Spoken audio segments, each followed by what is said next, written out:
Análise política com Orion Teixeira. Olá, Orion, muito bom dia para você. Bom dia, Luciana, Lucas, Murilo e ouvintes espectadores da Band News. Prazer voltar a falar com vocês nessa sexta-feira que sextou e com muitas emoções, hein? E bota emoções nisso, né? Vamos que vamos, porque ela chegou, né, Orion?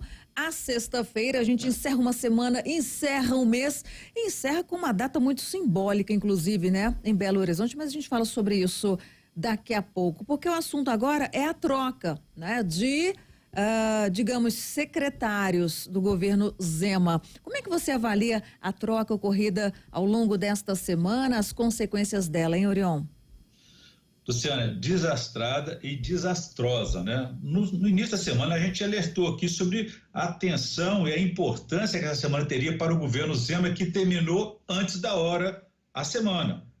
Hoje é sexta, mas a semana terminou ontem, assim como o mês terminou ontem para o governo Zema com esse resultado da Assembleia Legislativa. Um desastre, a queda do secretário de governo Igor Eto e a nomeação também mal cedida de outro secretário, que é o deputado Gustavo Valadares. Provocou então com certeza a maior derrota de Zema em seus 2 mandatos. Até porque no primeiro mandato ele não conseguiu votar seus projetos prioritários por conta da briga de poderes entre o executivo e o legislativo. Então, apesar da derrota política no início deste ano, do segundo mandato, na eleição do comando da Assembleia, disputa da qual o governo não deveria ter se metido, a derrota dessa semana foi a maior porque colocou a força política de eleição, da reeleição de Zema e a formação de uma base de 57 deputados na Assembleia, tudo isso em xeque. Ao final, o governo ficou nas mãos da oposição, que tem apenas 20 deputados. E esse fracasso político,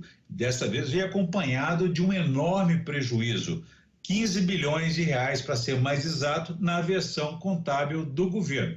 Com a base desarrumada e pela descoordenação política, os 20 deputados de oposição impuseram essa fácil derrota para Zema, que se gaba de ter, então, essa maioria na casa, mas não conseguiu votar o projeto que faria a migração do ajuste fiscal do PAF 2 para o PAF 3, evitando então esse prejuízo de 15 bilhões de reais. Depois de ser aprovado em primeiro turno, nas comissões, na hora do segundo turno houve um impasse na negociação, no acordo entre governo e oposição, e a semana terminou, como disse, mais cedo. E ontem inviabilizou-se então aí todas as votações. Então, governo e oposição não chegaram a um acordo e, apesar da maioria dos votos, os aliados de Zema não conseguiram aprovar essa migração do Estado para o programa de acompanhamento e transparência fiscal.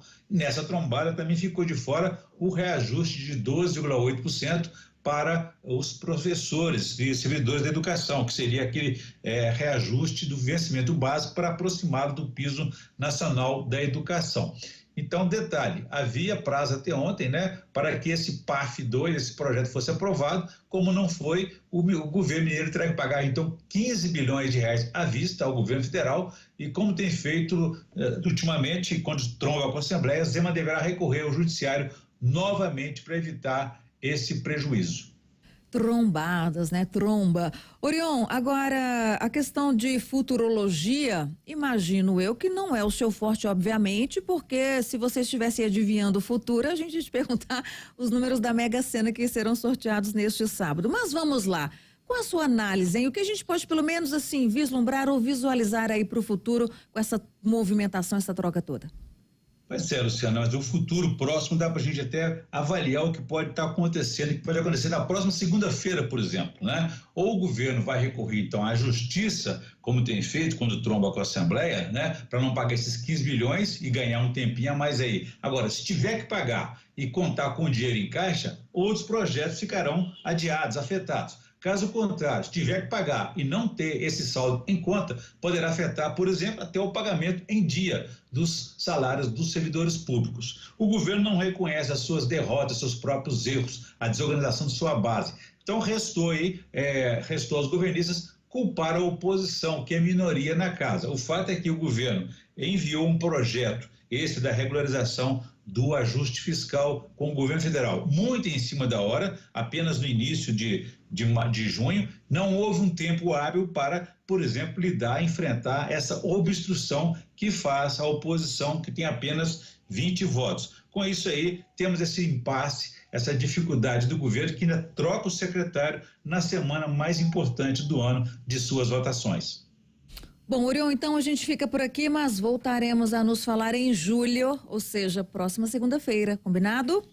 Combinado, mas hoje ainda o destino de Bolsonaro, o ex-presidente, será selado e há uma ironia desse destino aí, viu, Luciana? Porque existem 3 votos para serem dados hoje. Se 2 deles falharem, ele ficará ainda nas mãos de ninguém menos do que o presidente do Tribunal Superior Eleitoral, o ministro Alexandre de Moraes. Então, Bolsonaro está nas mãos de Alexandre de Moraes. Então, nesse mesmo dia, Bolsonaro, que está em Belo Horizonte, participa de um velório do ex-ministro Alisson Paulinelli. Que o ex-ministro, então, siga em paz aí na sua trajetória de luz. Um abraço a todos e quem quiser saber mais pode ver meu blog no www.blogdorion.com.br. Um abraço a todos, façamos uma boa sexta. Sim, façamos sempre, viu, Orion? A gente acompanha toda a movimentação e, claro, leva ao ar aqui para os nossos ouvintes. E na segunda-feira a gente te espera, então. Excelente fim de semana, Orion.